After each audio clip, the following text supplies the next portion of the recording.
wants to fight me?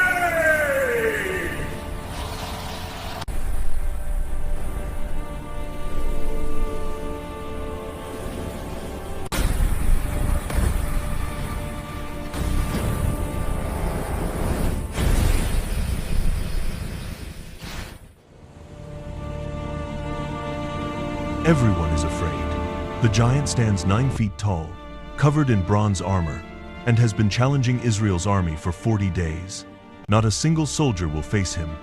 Then a teenage shepherd boy arrives at the battlefield with nothing but bread for his brothers, and everything changes. The Valley of Elah stretched between two armies like a wound in the earth. On one side, the Philistines camped on the mountain slopes, their weapons glinting in the sun. On the other side, the army of Israel trembled in their tents, paralyzed by fear. For 40 days, the same terrifying ritual had unfolded. Each morning and evening, a champion emerged from the Philistine ranks, a giant named Goliath of Gath. He stood over 9 feet tall, a mountain of muscle and bronze. His armor alone weighed more than most men could carry, and his spear shaft was as thick as a weaver's beam. The iron point of that spear weighed 15 pounds by itself. Goliath would stride into the valley and bellow his challenge across the battlefield. "Why do you come out and line up for battle? Choose a man and have him come down to me.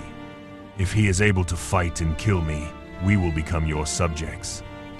But if I overcome him and kill him, you will become our subjects and serve us." Then came the words that made even King Saul's blood run cold. "This day I defy the armies of Israel. Give me a man and let us fight each other." Not one soldier stepped forward. Not the bravest warrior. Not the strongest champion. Not even King Saul himself, who stood head and shoulders above every other Israelite. Fear had wrapped its fingers around their throats. Meanwhile, in the town of Bethlehem, a young shepherd named David was tending his father's sheep. He was the youngest of 8 brothers, ruddy-faced and strong from years in the fields, but still considered too young for war. His 3 oldest brothers had joined Saul's army, leaving David to shuttle between the pastures and the battlefield, bringing supplies to his family. On this particular day, David's father Jesse called him in from the fields. "Take this roasted grain and these 10 loaves of bread to your brothers," Jesse instructed, "and bring back news of how they're doing. Oh, and take these 10 cheeses to their commander." David left the sheep with another shepherd and set out early the next morning. He arrived at the Israelite camp just as the army was forming battle lines and shouting their war cry. David ran to the battle line to greet his brothers. That's when he heard it, the thunderous voice of Goliath, issuing his challenge once again. David watched in disbelief as the entire Israelite army turned and ran from the giant, absolutely terrified. The soldiers around David were talking nervously among themselves. "Do you see that man? He comes out day after day to defy Israel. King Saul has promised great wealth to whoever kills him. The king will also give that man his daughter in marriage and exempt his family from taxes in Israel." David turned to the men standing near him. "What will be done for the man who kills this Philistine and removes this disgrace from Israel?" "Who is this uncircumcised Philistine that he should defy the armies of the living God?" His oldest brother Eliab overheard the question and burned with anger. "Why have you come down here?" he demanded. "Who did you leave those few sheep with in the wilderness? I know how conceited you are and how wicked your heart is. You came down only to watch the battle." "What have I done now?" David protested, but he kept asking others the same question about Goliath. Word of the young shepherd's inquiries reached King Saul, and David was summoned to the royal tent. Standing before the king, David said something no one else had dared to say. "Let no one lose heart on account of this Philistine. Your servant will go and fight him." Saul looked at the youth before him, no armor, no sword, barely old enough to grow a beard. "You are not able to go out against this Philistine and fight him," Saul said. "You are only a young man, and he has been a warrior from his youth." But David was undeterred. "Your servant has been keeping his father's sheep.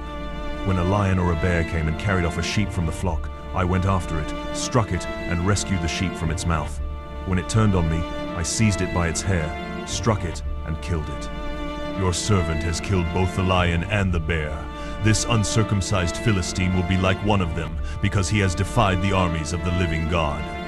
The Lord who rescued me from the paw of the lion and the paw of the bear will rescue me from the hand of this Philistine." Something in David's words stirred Saul's failing courage. "Go," he finally said, "and the Lord be with you."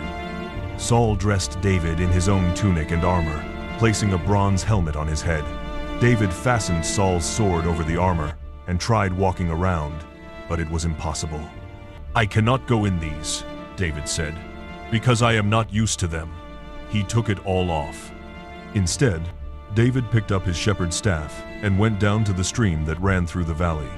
He carefully selected 5 smooth stones from the brook and placed them in his shepherd's bag. With his sling in his hand, he approached the Philistine. Goliath came closer to David, with his shield-bearer walking in front of him.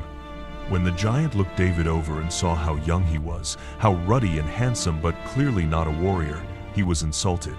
"Am I a dog that you come at me with sticks?" Goliath cursed David by his gods. "Come here," he roared, "and I'll give your flesh to the birds and the wild animals." David called back to him across the valley, his young voice carrying with surprising power.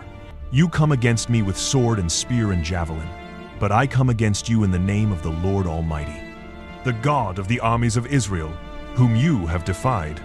This day the Lord will deliver you into my hands, and I'll strike you down and cut off your head.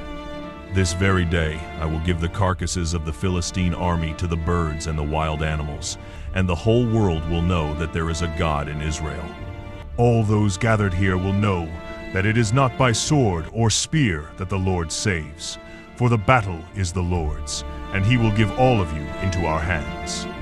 As Goliath moved closer to attack, David ran quickly toward the battle line to meet him.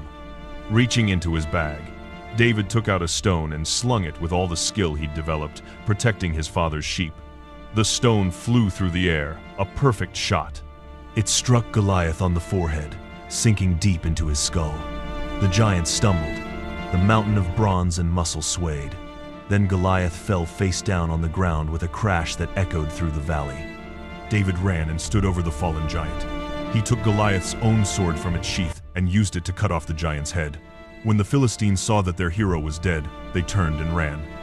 The men of Israel and Judah surged forward with a shout, pursuing the Philistines all the way to the gates of their cities. The impossible had happened. The shepherd boy had defeated the champion warrior. The youngest son had saved an entire nation. And David's name would be remembered forever, not as the boy who was too small, too young, or too inexperienced, but as the one who had faith when everyone else had fear. Because sometimes the battle isn't won by the biggest or the strongest. Sometimes it's won by the one who believes that giants, no matter how tall they stand, still fall.